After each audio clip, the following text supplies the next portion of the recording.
قبیلہ بنو تمیم میں بچیوں کو زندہ دفن کرنے کا ظالمانہ رواج کچھ زیادہ تھا۔ اس قبیلے کے سردار حضرت قیس بن عاصم جب اسلام لائے تو انہوں نے اپنی معصوم بچی کو اپنے ہاتھوں سے دفن کرنے کا حسرتناک واقعہ سناتے ہوئے کہا، یا رسول اللہ، میں گھر سے باہر سفر پر گیا ہوا تھا۔ میرے بعد میرے گھر میں ایک بچی پیدا ہوئی۔ میں گھر میں ہوتا تو اس کی آواز سنتے ہی اس کو مٹی میں ہمیشہ کے لیے دبا کر خاموش کر دیتا، لیکن جیسے تیسے اس کو چند روز اس کی ماں پالتی رہی، لیکن چند دن پالنے کی وجہ سے ماں کے دل میں محبت ایسا پیدا ہوا کہ اس نے یہ سوچ کر کہ باپ آئے گا اور اس کو زندہ دفن کر دے گا، تو اس ڈر سے اس نے اس بچی کو خالہ کے پاس بھیج دیا اور وہاں وہ بچی پرورش پا کر بڑی ہو جائے گی، تو ہو سکتا ہے بڑے ہونے کے بعد باپ کو بھی رحم آ جائے۔ میں جب سفر سے واپس آیا تو مجھے معلوم ہوا کہ میرے یہاں مرا ہوا بچہ پیدا ہوا ہے اور بات آئی گئی ہو گئی۔ چنانچہ بچی اپنی خالہ کے زیر سایہ پلتی رہی، یہاں تک کہ وہ کافی بڑی ہو گئی۔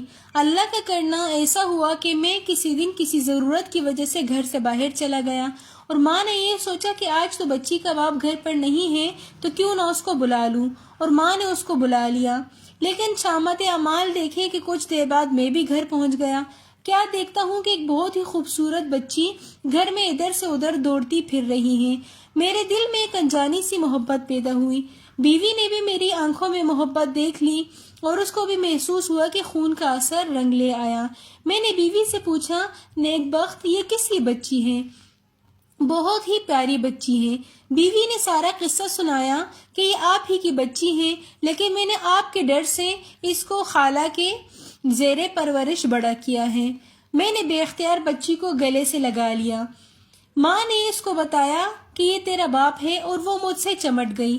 باپ کا پیار پا کر وہ تو کچھ ایسی خوش ہوئی کہ ابا کہتے کہتے اس کی زبان نہ تکتی اور وہ دوڑ کر آتی اور میرے سینے سے لگ جاتی اور مجھے ایک عجیب سا سکون محسوس ہوتا۔ اسی طرح دن گزرتے گئے اور وہ لڑکی پیار اور محبت کے سائے میں بڑی ہوتی رہی، مگر اس کو دیکھ دیکھ کر میں کبھی کبھی سوچتا کہ اس کی وجہ سے مجھے داماد والا بننا پڑے گا، مجھے یہ ذلت بھی برداشت کرنی پڑے گی کہ میری لڑکی کسی کی بیوی بنے گی، میں لوگوں کے سامنے کیا منہ دکھاؤں گا، میری تو ساری عزت خاک میں مل جائے گی۔ آخرکار میری غیرت نے مجھے جھنجھوڑا اور میرے صبر کا پیمانہ لبریز ہو گیا اور میں نے طے کر لیا کہ اس ذلت کے سامان کو دفن کر کے ہی لوں گا۔ میں نے بیوی سے کہا، بچی کو تیار کر دو، ایک دعوت میں ساتھ لے کر جاؤں گا۔ بیوی نے بچی کو نہلا دھلایا، صاف کپڑے پہنائے اور بنا سوا کر تیار کر دیا۔ بچی خوشی سے چہک رہی تھی کہ میں ابا کے ساتھ جا رہی ہوں۔ میں اسے لے کر ایک سنسان جنگل کی طرف روانہ ہوا۔ بچی بھی میرے ساتھ راستے میں اچھلتی کودتی چل رہی تھی اور مجھ سنگ دل پر یہ جنون سوار تھا کہ جلد سے جلد اس شرم کی پوٹلی کو میں مٹی میں دبا دوں گا۔ بچی کو خبر بھی نہ تھی کہ اس کا ظالم باپ کس ارادے سے اس کو ساتھ لے کر جا رہا ہے۔ بچی خوشی سے کبھی میرا ہاتھ پکڑتی، کبھی مجھ سے آگے نکل پڑتی، کبھی پیاری زبان میں مجھ سے باتیں کرتی، یہاں تک کہ میں ایک جگہ جا کر رک گیا۔ بچی کو میں نے ایک جگہ کھڑا کیا اور میں نے زمین میں گڑھا کھودنا شروع کر دیا۔ بچی حیران تھی کہ ابا جان یہاں سنسان جنگل میں گڑھا کیوں کھود رہے ہیں۔ وہ پوچھتی، ابا یہ کیوں کھود رہے ہیں؟ اسے خبر نہ تھی کہ اس کا ظالم باپ اس پھول کے ساتھ کیا کرنے والا ہے۔ گڑھا کھودتے کھودتے جب میرے کپڑوں پر مٹی لگ جاتی تو وہ معصوم آ کر میرے کپڑے صاف کرتی اور کہتی، ابا آپ کے کپڑے گندے ہو رہے ہیں۔ میرے ماتھے پر جب پسینہ آتا تو وہ میرے ماتھے سے پسینہ ہٹاتی۔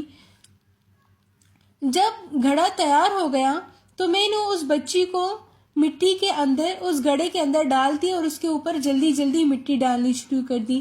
جب اس نے یہ دیکھا تو وہ چیخنے لگی اور کہنے لگی، میرے پیارے ابا جان یہ کیا کر رہے ہیں آپ؟ میں نے تو کچھ بھی نہیں کیا، آپ کیوں مجھے مٹی میں دبا رہے ہیں؟ لیکن میں بہرا اور اندھا گونگا بن کر اپنا کام کرتے رہا۔ یا رسول اللہ، مجھ سنگ دل اور ظالم کو ذرا بھی رحم نہ آیا اور میری اپنی بچی کو زندہ دفن کر دیا۔ معصوم بچی کی مظلومیت اور بے حسی کا یہ واقعہ سن کر رحمت للعالمین صلی اللہ علیہ وسلم کا بھی دل بھر آیا اور آپ علیہ الصلوۃ والسلام کا چہرہ آنسوؤں سے بھر گیا۔ آپ علیہ الصلوۃ والسلام رو رہے تھے اور کہہ رہے تھے یہ انتہائی سنگ دلی ہے جو دوسروں پر رحم نہیں کھاتا، اللہ اس پر کیسے رحم کھائے گا؟